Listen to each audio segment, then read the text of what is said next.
ఎప్పుడైనా ఎక్కడికైనా వెళ్దాం అనుకోని ముందు నుంచి ప్లాన్ చేసుకున్నాం అనుకోండి, అదెప్పుడూ సక్సెస్ అవ్వదనమాట.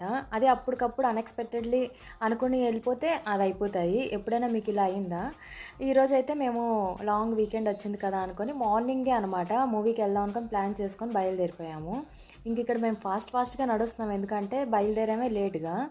అందులో మాకు ఈ స్టేషన్ అనేది ఫస్ట్ టైమ్ అనమాట దిగేసి ఇక్కడ నుంచి సినిమాకెళ్ళడం. ఇంకా మాకు తెలీక అటు వేరే వైపు వెళ్ళిపోయాము. మళ్ళీ అక్కడి నుంచి చెప్తే మళ్ళీ వేరే వైపు వచ్చాము. ఇంకా ఎలాగోకలాగా టోటో ఎక్కాము. టోటో ఎక్కితే అక్కడ అడ్లు అన్నీ. ఇంకా అక్కడి నుంచి మూవీకైతే వచ్చేసాం. మూవీ వచ్చేసి సాయి పల్లవిదనమాట హిందీలో. పర్వాలేదు బానే ఉంది. కానీ హాల్ మాత్రం ఖాళీగుంది. ఇంకా అక్కడి నుంచి కొంచెం షాపింగ్ చేద్దాం అలాగైతే తిరుగుతున్నాము. ఇంక ఇలాంటి అన్‌ఎక్స్‌పెక్టెడ్ ప్లాన్స్ ఎప్పుడైనా సక్సెస్ అవ్వాలంటే మాత్రం ఫ్యామిలీ సపోర్ట్ చాలా ఉండాలి. ఎప్పుడైనా గానీ ఇలా ప్లాన్ అయిందమ్మా అనుకోని మా అత్తయ్యకి చెప్పంగానే, సరే దివిత్‌కి ఉంచేసి నువ్వైతే ఎళ్ళు అనుకోని చాలా సపోర్ట్ చేస్తారు. ఇంకిక్కడ మా మరదలు చూడండి ఏం చూపిస్తుందో. చిన్నప్పుడు మన జియోమెట్రీ బాక్సులు ఉండేది కదా! అవే తీసి ఇప్పుడు ట్రేల్లాగా షో పీసుల్లాగా అమ్ముతున్నారు అనుకోని. ఇంకా మా వోడు రాలేదు లేకపోతే ఇవి ఎక్కించమని బాగా బిజారు చేసేవాడు.